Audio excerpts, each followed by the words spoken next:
Good evening, TechHR. Am I audible till the end? Yes, wonderful. So welcome to the best session of the day. This is the session that we have organized with a lot of attention and care. And you couldn't have got a better panel than what I have on my right and left side. So I'm very well covered. All I have to do is make sure that we get the best out of them and we get involvement of each one of you. We have friends about 40 minutes with us, and we will stick to our timing. In these 40 minutes, we are going to discuss if we have to design work for 2030, how it's going to look like. And we thought to make it exciting, we will have two bowls that you see in front of us. I don't know if you can. And we have these stress balls. So whatever ideas that our panelists will feel that should go to trash, it leads to a lot of stress and not helping, will go in these bowls. And the ideas which are going to go in Hall of Fame or treasure is what they're going to talk about. So we'll have conversations around those treasures and things that will go in trash. There is nothing right and wrong. There are opinions. We will see how strongly those opinions are put and how you relate to them. Is that fine, friends? Yeah, so wonderful. And I'm looking forward to your involvement to each one of it. But before we start and I introduce you to the panelists, let me read out a letter that we have written from 2030. So assume your employee is living in 2030.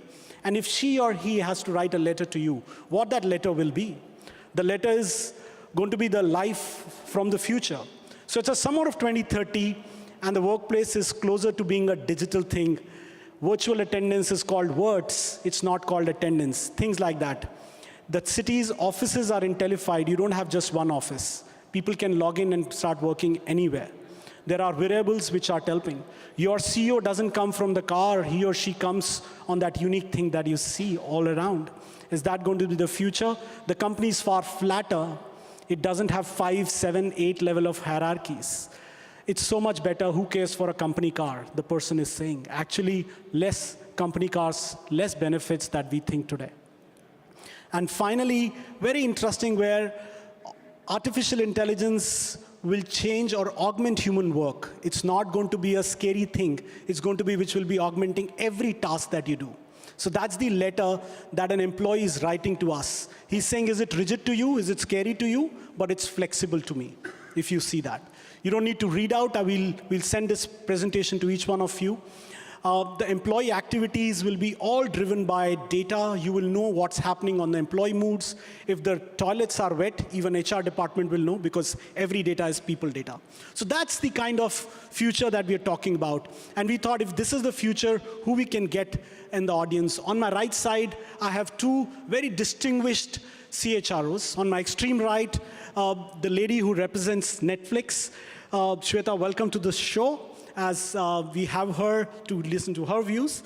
And we all are excited about Netflix. We use it. It's a part of our daily life. On my right, we have Dean Tong. Dean has played a fantastic role in UOB and his previous avatars in transforming the way the functions look like, and especially HR. So Dean, welcome. And on my left side, I have two most well-known faces. One is, as I call, the poster girl of Asia for HR tech, fintech. We have Rosaline, so welcome, Rosaline, founder of CXA Partners. On extreme left, I have Jason, who flew in from US all the way and Dubai to be here, so really welcome.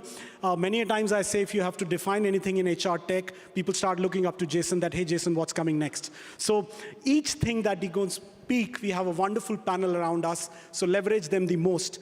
The first question I'm going to start is, as they say, HR department comes first, especially in an HR conference. So we're going to start with the HR department and from the CHRO, and I'm going to start with you, Shweta. To hear from you, each speaker will speak, friends, for 3 minutes. In these 3 minutes, they will share what they think towards work through 2030 will go to trash and what will go to treasure.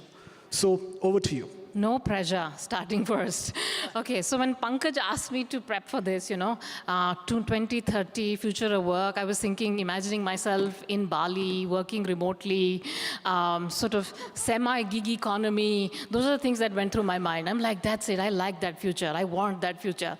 And, but then anyway, then he asked me, no, Shweta, get a bit more serious. Think about what you really are going to put in the dustbin and what you're going to carry with you. So I'm like, okay. So the best way to do this is to ask other people. people. And instead of thinking about, as an HR professional, what I love or what I hate, I asked other people. Literally, I went to my team and I went to other people in the company and said, what do you think we should stop doing? And what are the things, even in previous companies, you have not felt have added a lot of value, right? And so there are some things that they talked about. And here are a few things that I had in mind.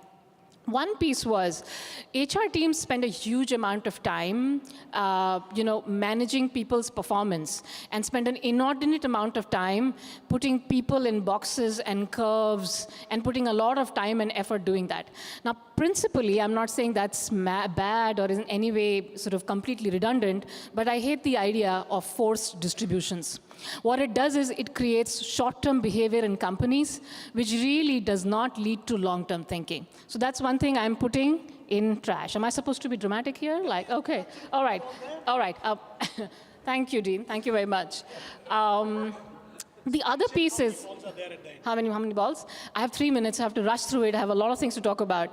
So I would love to get what the other panelists think later is hierarchy-based benefits. Here's the thing. Benefits have to be designed on the basis of what we need as employees, what our family situation is, what kind of experience we're having in the company. But just because you're an X level or a Y level, you get a certain type of benefit versus, not.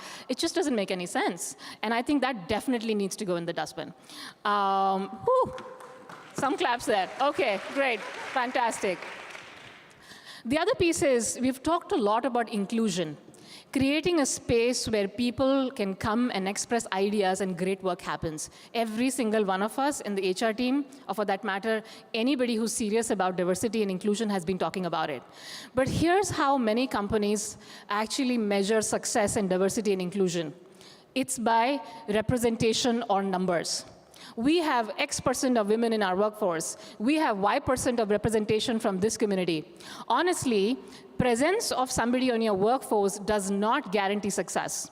You have to create an environment where they will be successful, where their voice will be heard, and their opinions matter.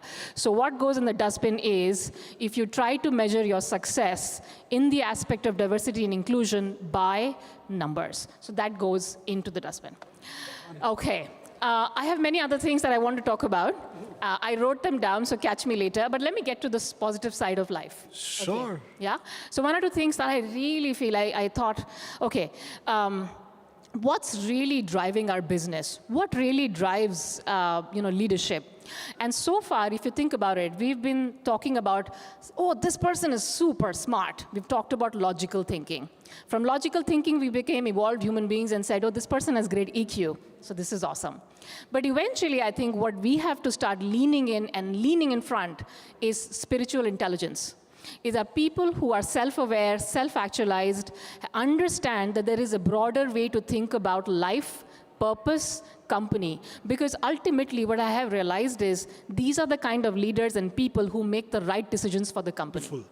So right? I think we are becoming some very special. So we are moving from matter to spirit. We are moving from intelligence quotient to spiritual quotient. So wonderful. We are going to come back to you. Perfect. She's talked 2 or 3 things very interesting. Forced performance distributions won't last. They are in the trash bin.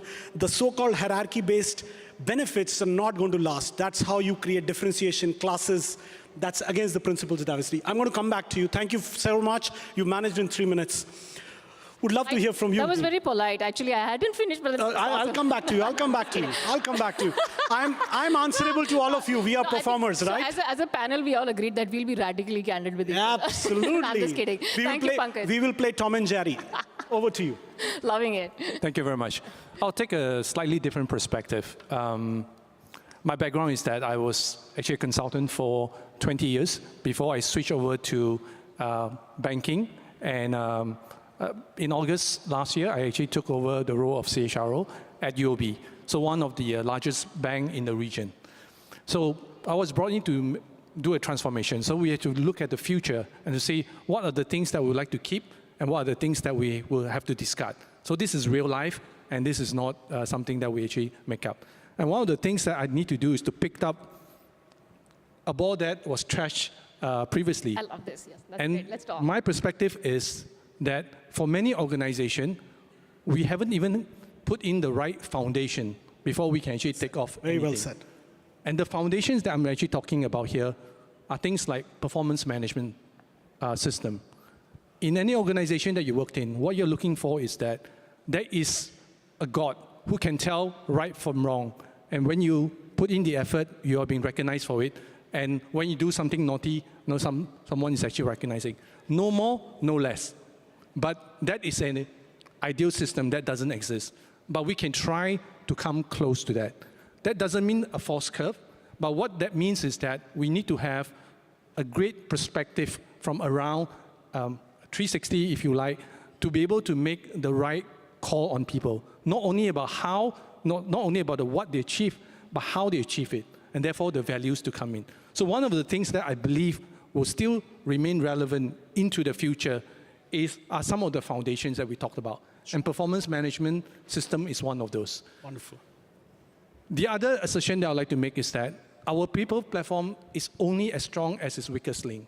So from planning to recruiting to development to performance assessment to engagement, if any aspect of this are not working, what you find is that the entire proposition that you can bring to employees as well as to potential employees will be actually weakened significantly. So it is only as strong as that weakest link.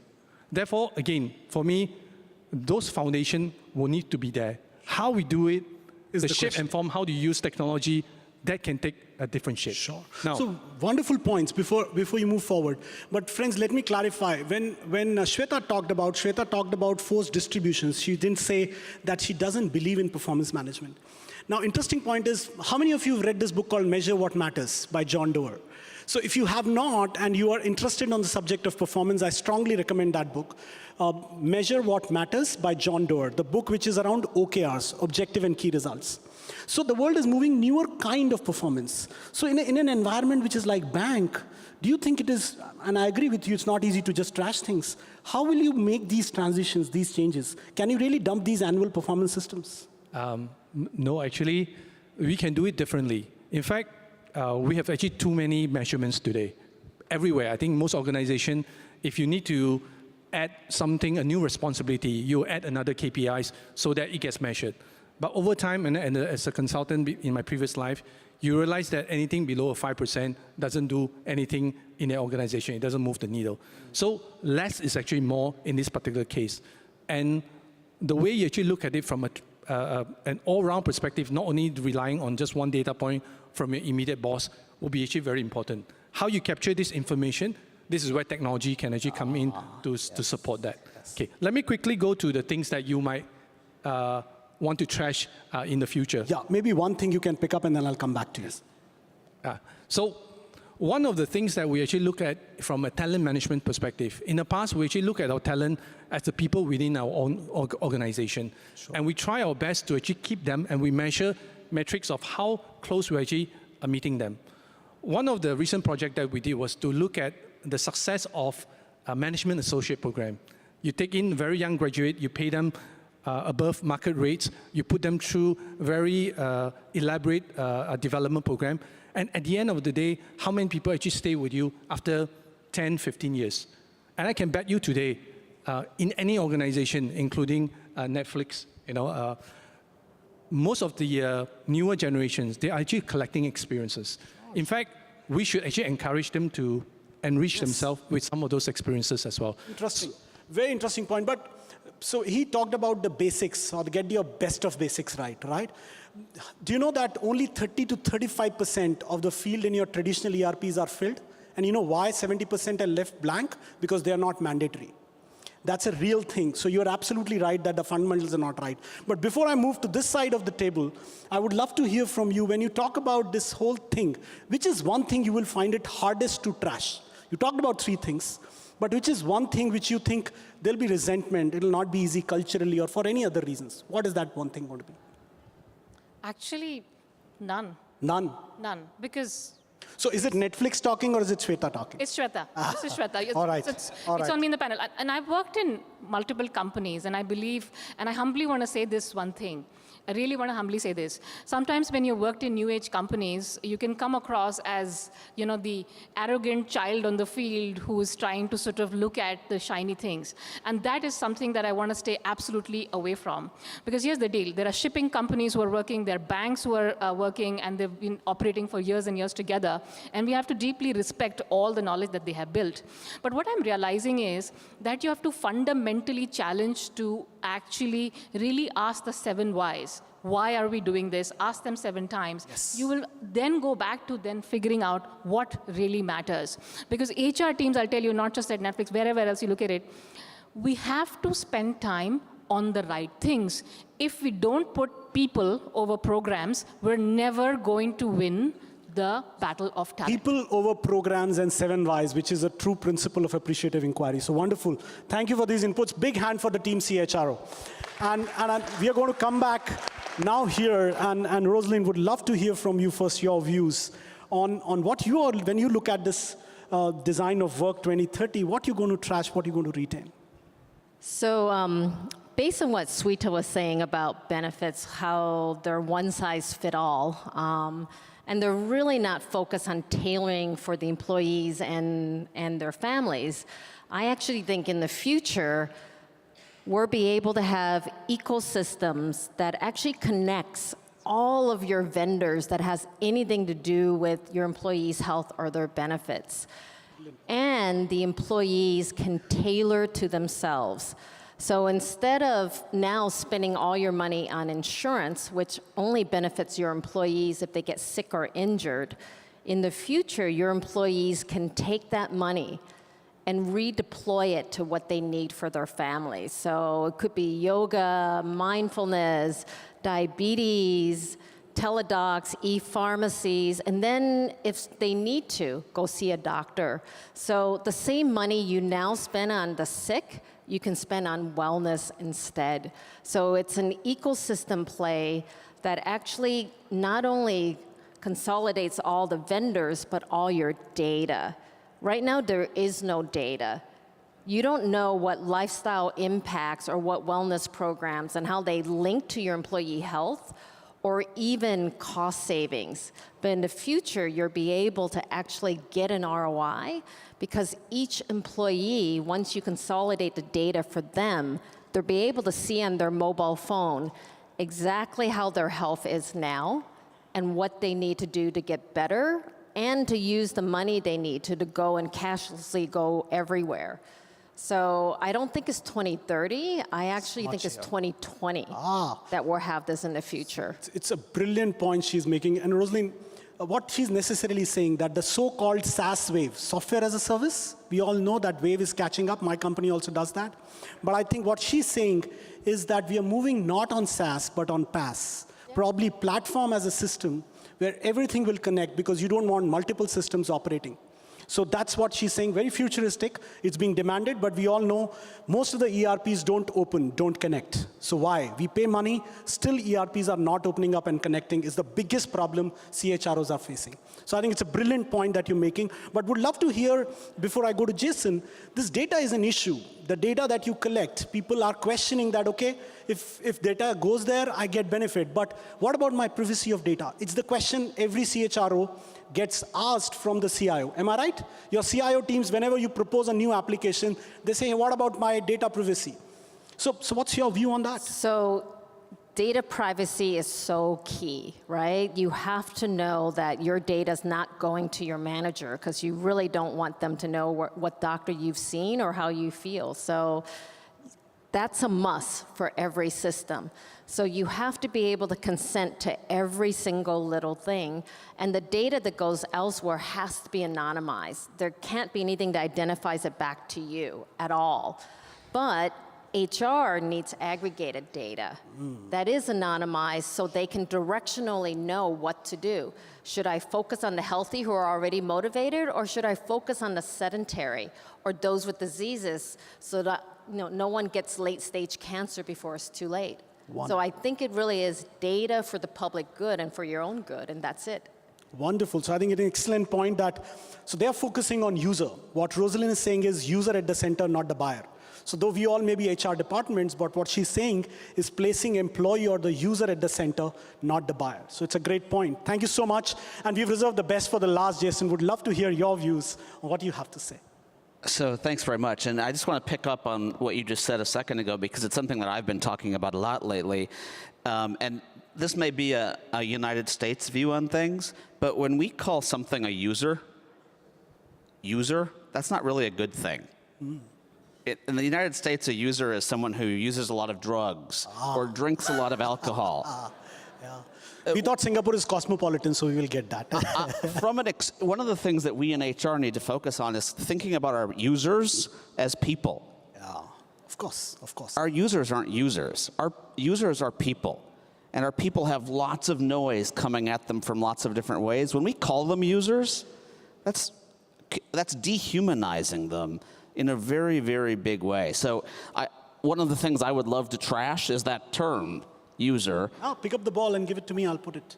So there's... And thinking about it as a human standpoint or people standpoint. I think some other things that we're going to trash, I think we're going to trash calling things self-service. It's a stupid name. It used to do it for you full service, now it's self-service. Like, we recommend people say direct access. We're going to give you direct access to the information you need to do your job. Self-service, and once again, if I could take a view of it, it used to be, hey, someone pumped the gas for me, now I'm going to pump it myself. Another thing I think that's going to get trashed, this thing called RFPs. I think they're the biggest waste of money.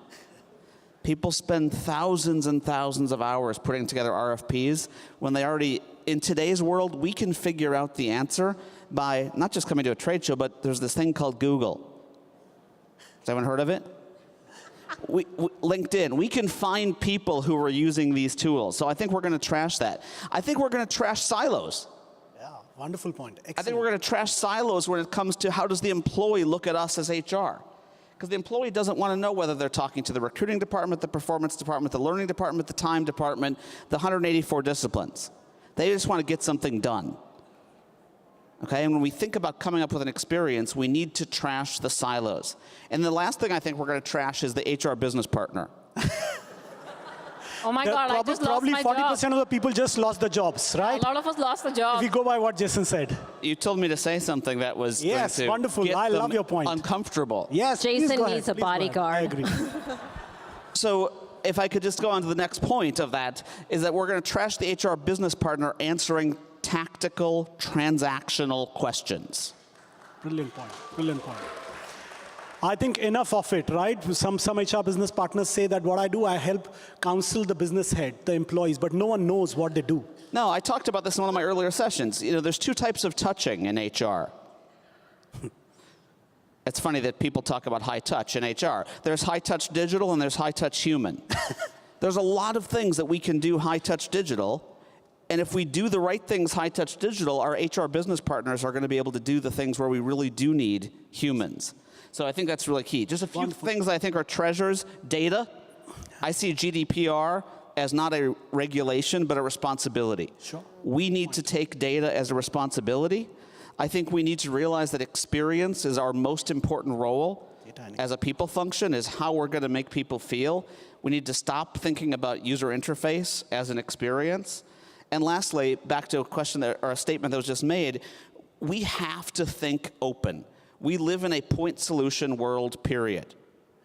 So on open, Jason, I have a question. And friends, I'm going to come to you, so keep thinking of the question you have. Raise your hand and just shoot out. We have 12 minutes. So Jason, on open, and I'm going to come back to this side also. It's easier said than done. People still go ahead and buy the ERPs who don't open, right? They don't allow you to connect with anything. They charge thousands of dollars for those integration and so-called disease customization. Yeah, I mean that's true. But back to what Shweta said, what we want to be great at versus what it's okay to be okay at. I want to be great at doing things. Like, we should kill talent management as we know it today, and reinvent it in a way that's tied to a real-time world. not a once a year. I'm going to say, do you ask your kids how they're feeling once a year? Like, how was your day once a year? We're going to ask our employees more frequently than that. So the moodometer that we wrote in the letter. So I'm going to come back to you, but what's your view? You're running HR departments. Do you struggle with this, that the systems are not connected, they're alienated? And why you still go ahead and buy the same systems which you know they are not open and connected? Would love to hear from you. I would defer to Dean. I inherited the system. No. But on a more serious note, we are actually fundamentally relooking at the system that we have. Any system that's actually constraining us, because if you are a big bank, there's a lot of security concern. And rightly so, that security concern was actually put in the past. But moving forward, change is a constant. And therefore, I cannot have a system that doesn't allow me to move at all. Sure. What's your view? So I think I'm going to change the question a little bit, the way I'm sorry, I'm very bad at following instructions. So Pankaj told us, prepare like this, and I had all sorts of wild ideas. No worries. So, half of us are entrepreneurs. Go ahead. I love that. That's why I love this panel. So I think that the piece is, I think a system is a means to something. And I think you have to fundamentally go back and look at what are you trying to solve. And simplification of that is really important. So at Netflix, it's not like we have no process, but we have an aversion to process where it doesn't need to sit. Because there are people who have built jobs around processes. There are people who have built jobs around bureaucracies. Wonderful point. And we need to get rid of that. Once you have simplified it to the point of solving for what you're trying to really achieve, then find the tool, the mechanism that will get you there. And I think that's where fundamentally we have been operating as a company as well. I think simplification sounds very simple, but it is not that simple. Yeah, it's not. So I want to ask and come to you, Jason. When you open up your platform at CXA Partners, get so many of them, do some partners come up and question, hey, why are you not putting me? So is your garden a walled garden or an open garden? Are you with me? Facebook is being asked this question, that are you a walled garden or an open garden? So would love to hear, do you have walls in that garden where you allow people to become partners, or you just open it completely? So we actually push for personalization of the user. So not the drug addict user, but employees. Yeah. So it's really a free choice. Sure. So we let partners in. I mean, you can always rate all your partners, but you want everyone to be able to choose to their own life stage and to their own needs. So she's saying that's where we're heading. So again, she's saying the people at the center, not the user at the center, Jason. But even at my board, it took me 1 year to tell them to open up people's strong data. It was very hard. Though I was a proponent of it, my board said, no, you can't allow competitors on your platform. But I said, if my customer wants, if they want a benefits player, if they want a shuttle bus service, why will I not link them up with my systems? So we had to do what's your opinion? What's your opinion? No HR organization's ever going to use one system for everything. Absolutely. Like, period, end of story. Absolutely. It never has happened. It never will happen. Then why traditional ERPs are so resentful of it? What do they get out of it? The false sense of power? The customization What are you talking about? Because it's the money. Follow the money. That's where they make their money. And the other thing is that we keep doing it. I mean, we keep buying. It's called marketecture. They're marketing. We jump into it. I mean, what we really need to think about is stop making a technology decision first and make a decision on what we actually want to achieve with it. And if we follow that, then it doesn't matter whether they say they're open, they're closed. We need to own our own digital strategy, not let vendors own our strategy. Incredible. Give a big hand to Jason for this. I was reminded of that gentleman who was ironing his clothes, and he went to a doctor. This side of the ear was completely in a bad shape. Doctor asked what happened. He said the phone rang, and instead of the phone, I put the iron. So doctor said, that's terrible, but what happened to the other side? He said the bugger called again. Right, so when I think this traditional ERP story, it's exactly like that. We keep buying the same thing, knowingly that this is not going to help me. Right, that's the point he's making. I fully take it. Friends, we have about 8 minutes with us. I have a lot of questions, but we'd love to hear from audience. If you have a thought compelling that you want to ask, you want me to point out, feel free to raise hands. I was told in Singapore there are not many people who ask questions. So I thought I'll challenge Esther. Go ahead, sir. Please go ahead. Big hand for him, because Esther's point was proven wrong. Go ahead. Your question quickly.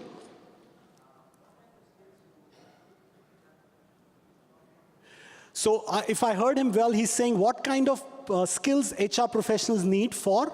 Upskilling or reskilling in terms of being future ready. Oh, okay. So what's your name and company? Anup, I work for Group KB. All right, wonderful, thank you. So his question is, what skills that the HR professionals need for the so-called 2030 or the work? I would love, now you are hiring and building your team, so I want to start quick ones. What do you think the skills that they will require? Because of course, we all feel scared at times that will we be relevant or not? I'll start by just saying one thing. Every business out there is a technology business. Yes. I think one thing we have to get it out of our head that you're a tech company and I'm not a tech company. Every business is using technology. And so I think somebody on the panel made a point that let technology do its job so the talent team can do their job, right? And so once we have gotten that right, the talent team then really needs to sit down and figure out what problems are you trying to solve, whether it's on the business or whether it's on future planning, which really makes the company go forward. And I'm telling you, if you actually sit down and do an analysis of how much percentage of our time we're taking actually on implementing processes versus solving business problem, that's where it lies. So what, Shweta, are you saying is that develop the business sense and business planning, reviewing ability, and leave most of the work to technology? Here's the thing, right? Is that the point? The point really is that if you are not in the middle of your business, if you don't understand what your business You can't does, stand on the sides. you won't be able to solve any problem. Sure, and sure, so for that, what you really need to have is genuine curiosity and understanding. Sure, and without good. that, you can't move forward. So what's your point, Dean? Anything you wish to add? Yes. In the future, the way HR work, in fact, we have actually reorganized our team where it will be more project-based rather than from a structure perspective. Great. And for that reason, problem solving, as you said, is one of the key strengths. And the other very important skills that's required is to be the connector of the organization. Because most organizations, you find that there are many people who are very good in their own silos, but very few people who are able to connect the rest of the organization. Excellent point. So he's saying that be the aggregating abilities, excellent point. And second, he's saying you have that aggregating ability, but at the same time, know how to drive that whole agenda across the organization. Can I make one point? I'm sorry, I'll eat into the time, but I do want to stress on this a little bit. One of the fundamental things that we have to think about when running a company is obviously having a sound business model, but focusing a huge and inordinate amount of time on building your culture.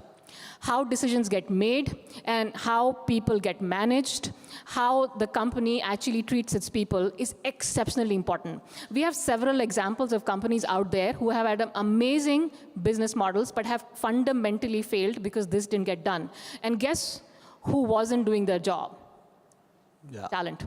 So I think that's the part which I really feel like it's very, very strong that we always forget that this is at the center of what we do. So I'll link back to your point to what he said. He said project-based organizations, which means hierarchies won't operate the way they operate today. Right? Project means you have project-based teams, not hierarchy-led teams. That's wonderful. Anything you wish to add, the skills that HR professionals will require? I own my own company now. I spend more time with HR and people issues than anything because culture eats everything for lunch, everything. So if you hire the right people and you can align the team, then you can move the execution. Otherwise, if your leaders are wrong, you get nothing. So to me, leadership and culture is everything in a company. Rosalind says talent and leadership. Dean talked about aggregation, project-based structures. She talked about how the teams will come together. And if I could ask really quickly, being able to tell stories about data would be the biggest thing that I would say will drive all of this. Because if I can take all the data that I have and stop talking to the business in HR language, like time to fill, cost per hire, like I reduced my time to fill from 52 days to 37 days. A CEO is going to look at you and say, it takes 37 days to fill a job? That's not the metric. The metric is how much revenue did I produce? What's my customer sat? So the ability to take data and tell stories about it, not in the language of HR, but in the language of the business, to me is the biggest skill set that you can do. And if you do that, that's going to drive culture and engagement. So I think I sum it up in one line, bring data to conversations. I think HR, that's the line, please remember, bring data to conversations, you'll be valued more in the company.